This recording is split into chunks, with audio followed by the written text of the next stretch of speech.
Hey guys, welcome to Mad Scientist BBQ. I'm Erica Yoder, and today we're going to talk about how a small piece of metal can either make or break an offset smoker. A couple months ago, I went up to northern Indiana and I bought a freaking awesome smoker. It was designed in a way that I'd never seen before. I had kind of talked about it. I had heard other people kind of mention that idea. I went and checked it out and I thought, this is interesting. And then I took it on a tour of Texas and we cooked with some top barbecue people and it was awesome. And I got to really see how the thing works. And I've got to say, it's the best smoker of any kind or any size that I've ever cooked on, which actually kind of bugged me because I have a 1,000-gallon smoker that I built, and this thing that we're giving away, it cooks better. I mean, it's just so cool, and I got to tell you about this unique design aspect and why it makes such a huge difference. By the way, today is the last day to enter to win that thing. So if you want a life-changing smoker, if you have a barbecue side hustle that you want to start, if you have a barbecue side hustle that you want to get bigger, if you have a desire to do a catering business, or you're starting a restaurant and you're just waiting on a pit, this is a 1,000-gallon pit on a trailer. I added a wood rack. People always ask me, well, what does a big offset smoker on a trailer need? Well, it needs to work really well, and this one is incredible, and it needs a wood rack. So I added a wood rack to it, and today is the last day. So click on the link in the description, you go buy a collectible coffee mug, and you get automatically entered to win. And if the person is anywhere near me, I will hand deliver it myself, okay? So if it's something I can get to in a day, I will deliver it to you, I'll shake your hand. But that is the deal there. It ends tonight, 11:59 p.m., so you have to enter today if you want to win this thing. I partnered with a veteran-owned small business to do this giveaway, so I'm really excited about what it's doing for both the company, for the person who's going to win it, for my channel, and it gave me an opportunity to go to Texas and cook with some of my barbecue heroes. Taking the smoker on a Texas barbecue tour was so much fun. It's been to some really cool places. It's been cooked on by Evan Leroy of Leroy & Lewis. It's been cooked on by Joe Yim, who worked at Leroy & Lewis, Truth Barbecue, Terry Black's. It's been cooked on by Brad Robinson of Chud's Barbecue. It's been seen by Aaron Franklin. It's been seen by the folks at Goldie's. It's been around for a smoker, which is really neat. And I've cooked on it, not that that really matters, but I can tell you how it cooks, and it's awesome. So, last chance to win. Click on the link in the description. But we had so much fun on the trip because Joe went with us the whole time and Brad hung out with us for a lot of it too. And I want to show you some of the clips from that trip because it was a blast and kind of see where the smoker has been and a little bit about its story. And then we'll jump into that design feature. Check it out. If you guys know me, I'm usually against baffles. I don't like them.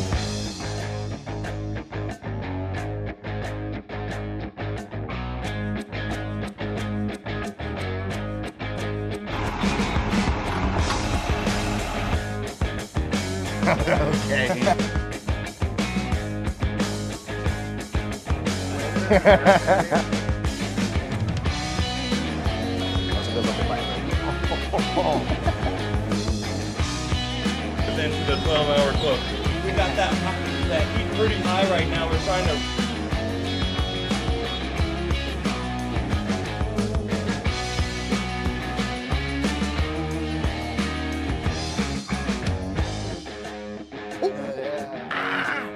Believe.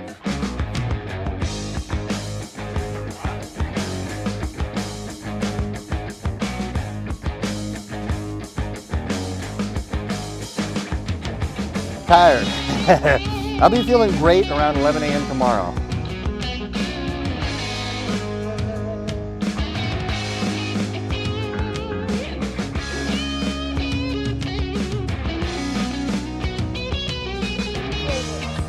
Ouch.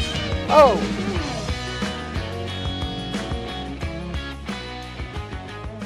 So let's jump into that unique design feature that I think made that smoker cook so incredibly well. We'll talk more about that at the end, but let's talk about some of the different approaches companies use and why I don't prefer them. So first, we have an Old Country Brazos. Now, I still think this is the best value for money if you're talking 1/4-inch thick smokers, the gold standard of thickness.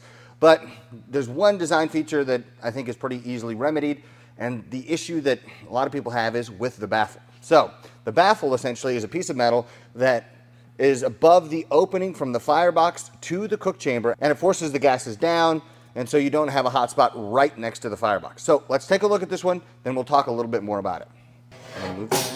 I'm gonna move that, move that. Right here we see the baffle, the gases from the firebox come down and then they come back up right in the middle. So if you have a thermometer here and a thermometer here, what you get is relatively even temps, but you have lots of airflow and the highest temperatures right in the middle, which means that the hottest part of the entire cook chamber is directly in the center of your grate, which is not ideal. So it's one of those circumstances where the thermometers read even on both sides, but in the middle, something very different is going on. Add to that the fact that not only does the temperature matter, but the amount of airflow matters. That's where the greatest airflow and the highest temperatures are. So if you put a brisket right there and you're not super careful about keeping your temperatures in check, you are going to burn the bottom of that brisket or pork butt or ribs or whatever you put there. So it's kind of a cooking experience versus engineering. The engineer might look at the temperatures on either side and think, oh, this is the best way to get even temps.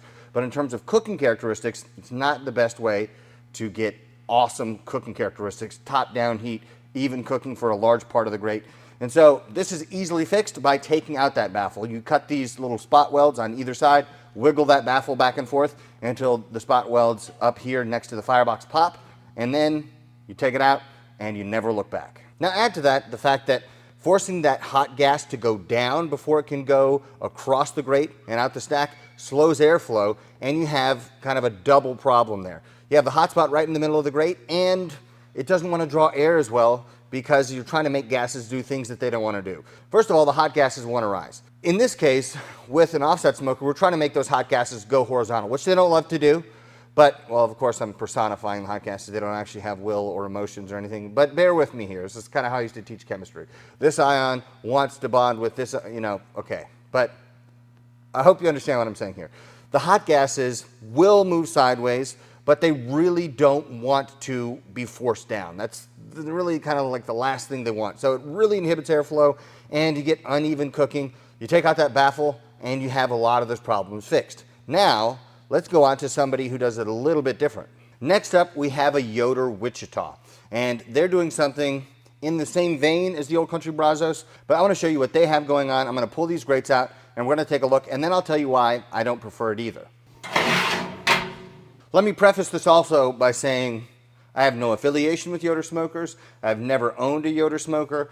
I have no relationship to the company in any form whatsoever. I was actually interested in buying one a number of years back and ended up going with something else. So instead of having just a baffle plate that forces the air down like we saw in the Brazos, here they have kind of a heat diffuser plate. The hot gases are forced down, but then there are little holes for the gases to pop up, and they get bigger on this end and they're smaller on this end to try to even out temps. This system is another example of where engineers and cooks might want different things. So for the engineer looking at this, they're saying, oh, look at those even temperatures across the grate. This is wonderful.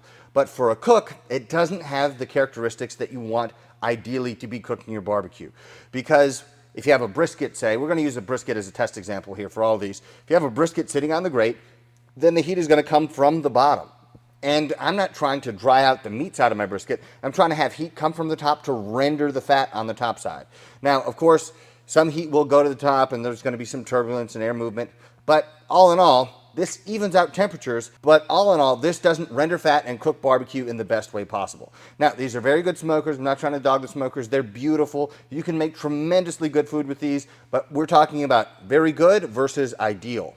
Here we have the Franklin barbecue pit, which gives us a third example of how to deal with those gases that come from the firebox into the cook chamber. They don't use a baffle that faces down. They don't use a heat management system like they do in the Yoder smokers. Let's open this up and take a look. Wow, that's seasoned beautifully. Okay, right here we just have a flat metal plate.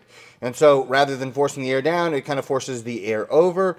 And then the hot gases come up here. They go to the top of the chamber and then move across the grate before there's a low pressure because of the stack, and it pulls those hot gases down. So if we look at the outside of this smoker, we can see where the heat gets distributed. So let me close this back up again. We just seasoned this thing. Where is the oil that was on the outside the darkest? Right here. Okay, there's nothing here because of that plate, right? And then the hot gases come out, and then they go up, and guess where all the black is? It's all up here. And then they travel across, and then they get pulled down. So let's take a look inside one more time and talk about what the airflow does. So the hot gases come out here, they travel up to the top of the chamber, they get drawn across, they get pulled down, which means that from here to the end of the grate is great barbecue weather. Brisket weather, you might say.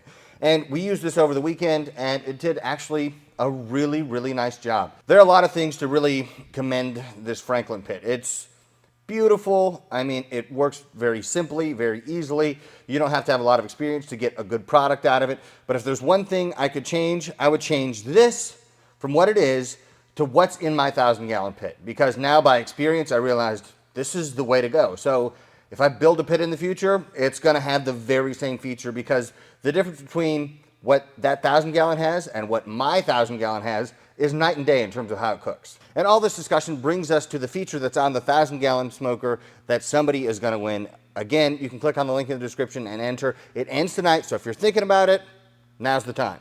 So the feature that that thing has is, rather than a baffle plate, rather than nothing, instead what it has is a scoop that sends all the hot gases to the top of the chamber. Now first, let me caveat this with the downside that if you have an upper rack, it's not going to work, okay? Because on the top of the chamber, it's going to be nuclear hot right there. So it's not going to be a successful way to deal with the heat. So if you only have a bottom rack, which I think you get more consistency by only having one rack at one level, but that's besides the point. But it shoots those gases up, and then it moves across the chamber and then out the stack. And what it does is it makes 100% of the grate space usable, because that scoop does two things. One is directs all those hot gases up. Obviously, it's going to protect what's right next to the firebox. The second thing is it blocks all the radiant heat. Since it's a scoop like this, all the radiant heat from the fire itself that will oftentimes burn things that are right next to the firebox gets blocked because there's a piece of metal in the way. So you've avoided the radiant heat, and you're protecting everything from the super intense convective heat with that scoop. And so you can line up briskets all the way from the stack to the firebox and use the entirety of the grate, and you get even cooking characteristics. Now in that 1,000-gallon pit, if you try to cook real low, like 200 degrees, then the stack end is hotter than right next to the firebox. So if you're shooting for 200 on average, at the stack it might be 215, right at the firebox, like 12 feet distance, is maybe 185. But once you start really cooking, say, 225, it starts to really even out. You might have 5 degrees difference. Once you get to 250, all four of those gauges, 250, 250, 250, 250, 275, the exact same thing. 275, 275, 275, 275, 300, the same thing. So we used it to cook ribs with Evan Leroy, and we got great color, tremendous cooking characteristics there. I took it to Kansas City, and I cooked, I think it was 28 briskets on that pit. Phenomenal. I can't be happier with how that thing cooked, because we have even heating all the way across. All the heat is coming from the top and going to the fat side of the brisket, so we don't have to model the M-O-T-T-L-E, by the way. We don't have to model the fat side of the brisket by going fat side down and dealing with heat coming up from underneath to render fat. We have heat coming from the top, convective heat, that really renders the fat down, really helps with bark formation, and you have even cooking from one end of the 1,000-gallon smoker all the way to the other. So any offset smoker, I think, would benefit from that. Apart from if you have a top rack and whatever's right next to the firebox, it's going to be really, really hot. But for that bottom rack where you have even cooking and where you're really putting your most prized cuts, to get perfectly even cooking characteristics out of that, you have to use some kind of scoop that protects everything you're trying to cook. And when you invest so much time and energy into one of these cooks, you want it to turn out as good as it possibly can. And so that, I realized, is tremendously helpful. Last thing I want to talk about, how we get such even cooking. It makes sense probably to most of you how the heat's coming from the top and then coming down and rendering the fat really well. But if you think of this as kind of holding the heat, you actually use a damper on your smoker to even out the temperature, because the heat kind of backs up and fills in. And that's why you can read 250, 250, 250, 250 across the whole length of the grate on that 1,000-gallon pit. So I would highly encourage you guys to check it out, to think about it. I think Lone Star Grills might have something that's pretty similar. It might work the same way. I have to check that out some more. But it blew my mind how evenly that pit cooks and how well it cooks, because it just did what it needed to do. A buddy of mine, Gunsmoke Barbecue Pits, actually built a 500-gallon smoker where he has a hole in the top of the tank that makes up the firebox that allows the heat to go directly up and blocks any kind of radiant heat, and he gets really even cooking, and everything is protected all along the bottom grade on that thing. So check it out. I would encourage you guys to maybe do some modifications on your pit and let me know in the comments if you think, well, this is helpful. I know you're totally wrong on that. Or, you know what, I think I might give this a shot. So let me know. If you enjoyed the video, hit the like button down below. Don't forget to enter to win that 1,000-gallon pit if you're interested in it. Today is the last day. It's over at midnight. So go and check that out. You can also follow me on Instagram, Facebook, and Twitter at Mad Scientist BBQ. I'll see you guys next time. Bought it, and we're going to, but I got to cook with it. But there was it has and all of that discussion brings me to that 1,000-gallon. So here we have a third example of how you can deal with the gases coming from the firebox. So here we have the third example of how you can struggling. Here we have a third example of me not being able to do this. Okay, ready?